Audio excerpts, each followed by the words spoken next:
va envejeciendo y cada vez tenemos menos nacimientos. En 2023 se registraron solo 173.920, la cifra más baja de la última década. Esta tendencia es multicausal y tiene consecuencias negativas, como por ejemplo que pone en riesgo la subsistencia de nuestra nación como la conocemos y la trascendencia del proyecto común al que llamamos Chile.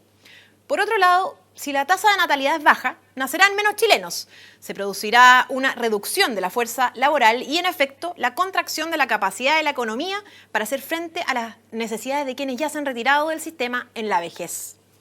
La disminución de la cantidad de nacimientos es un fenómeno que no solo afecta a Chile, sino que también a muchos países del mundo. Sin embargo, en pocos esta cifra se trata como en el nuestro, es decir, como un simple dato y sin generar discusiones políticas y sociales profundas al respecto. Es claro, ya sea por ideología o por ignorancia, que al gobierno de Boric parecen no importarle ni las causas ni las consecuencias socioeconómicas de la disminución de la natalidad. En términos concretos, ¿conoce usted cuáles son las medidas del gobierno destinadas a revertirla? Yo le digo, ninguna. Pero sí conozco aquellas destinadas a consolidar una baja natalidad. Un ejemplo bien patente de lo que digo es que conocimos la cifra de nacimientos del 2023 durante la misma semana en que se votaba en la Cámara de Diputados la idea de legislar un sistema de reparto para enfrentar el problema de bajas pensiones. Sin embargo, ningún parlamentario oficialista transparentó a la ciudadanía que un sistema de reparto con una tasa de natalidad como la chilena es un contrasentido. Es algo así como legislar para el pasado sin ni siquiera proponer cómo volver a él. En cambio, el gobierno de Boric ha sido consistente con la promoción del aborto, el feminismo y la destrucción de parte importante de las condiciones que motivan a las personas a decidir tener hijos. Primero, para la mayoría no es una sorpresa que la izquierda que nos gobierna destruyó la economía. En consecuencia, la gran mayoría de los adultos jóvenes no lograrán tener una mejor situación económica que sus padres y probablemente les cueste mucho más o jamás cumplan el sueño de la casa propia, elemento fundamental de movilidad y seguridad social para las familias, la vejez, la descendencia, pero también para la decisión de tener hijos.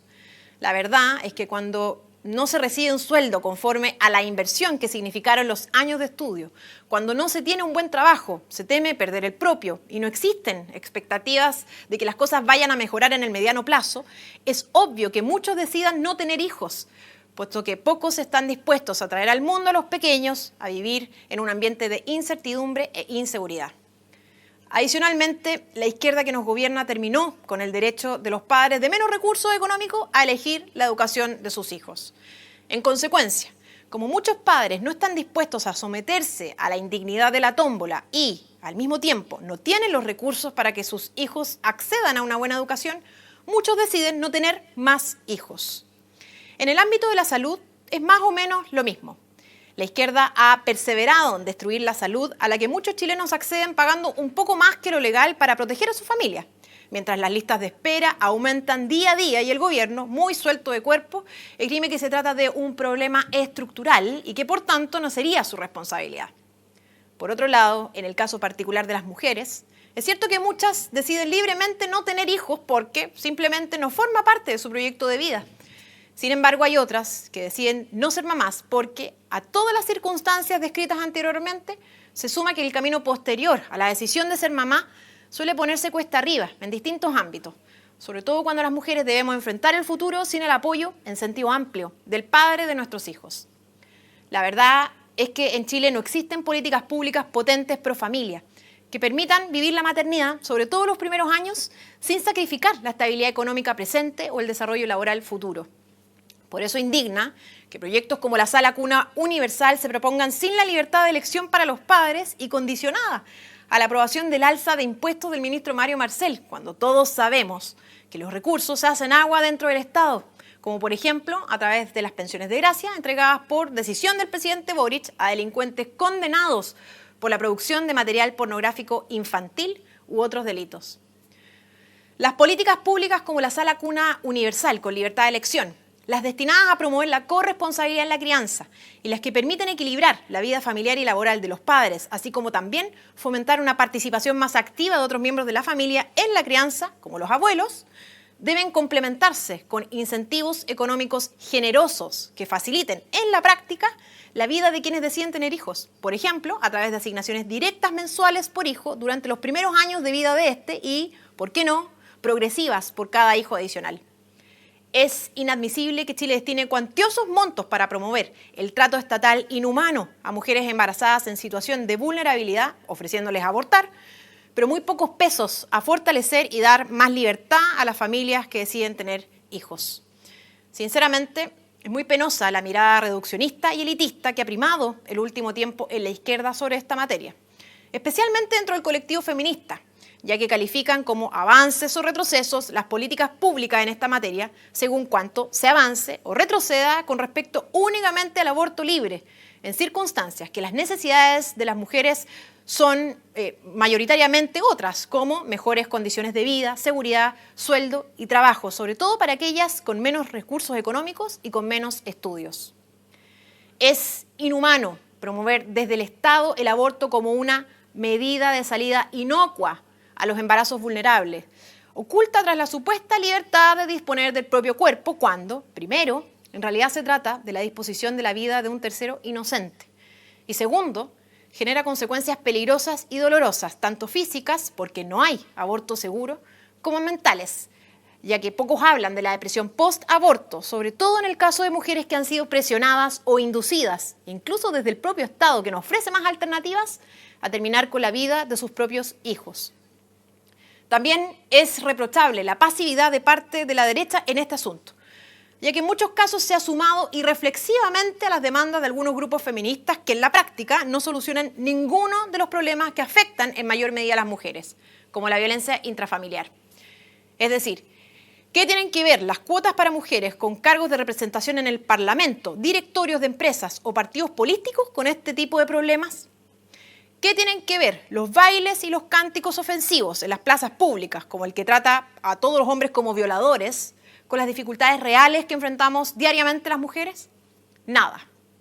Muchos podrán espantarse, ya que la gran mayoría piensa que el feminismo es positivo para quienes aspiramos a la igualdad ante la ley entre hombres y mujeres, a mejores condiciones para vivir la maternidad, a la igualdad salarial por trabajos de igual valor, a más seguridad en nuestro día a día, etc. Y, por tanto, solo repudian el feminismo apodado radical. Pero la verdad es que es porque desconocen que en realidad solo hay un feminismo, que es precisamente el radical,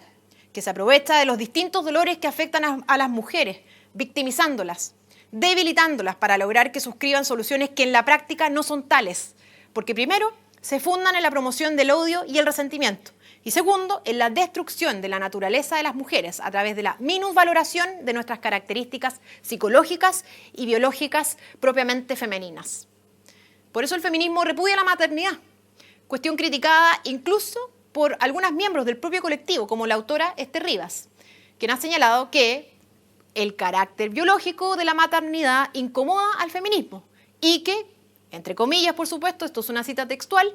el propio movimiento feminista, ante el yugo de la maternidad patriarcal, ha negado la propia maternidad, ha caído en un cierto discurso antimaternal y antirreproductivo.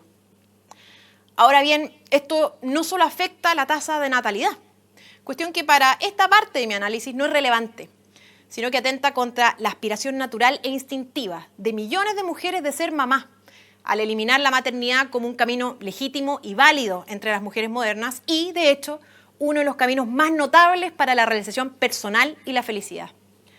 Es importante destacar que el repudio del feminismo a la maternidad no es una opinión, sino que una realidad que se desprende de las ideas de algunas de las principales feministas de las últimas olas. Por ejemplo, pocos conocen que la venerada feminista Margaret Sanger, fundadora de la multinacional abortista Planned Parenthood, consideraba la maternidad una esclavitud, aunque posteriormente fuera cancelada públicamente por las propias feministas al conocerse masivamente sus opiniones racistas y a favor de la eugenesia, una de las razones por las cuales era partidaria, lógicamente, del aborto. En conclusión, si bien la disminución de las tasas de natalidad es un fenómeno mundial multicausal, es indiscutible que el feminismo ha contribuido a consolidar esta tendencia, razón por la cual al gobierno de Boric no solo no le interesa aumentar la cantidad de nacimientos en Chile, sino que tampoco le importa llevar adelante políticas públicas pro familia, promaternidad ni mejorar las condiciones que motivan a las personas a decidir tener más hijos. Al mismo tiempo, uno puede decidir o no ser feminista, pero si decide hacerlo, no debiera negarse a escuchar lo que motivó a sus compañeras, tachándolo de ignorancia porque simplemente no le gustó o no le acomodó, ya que al final usted es libre de suscribir o no suscribir esa etiqueta.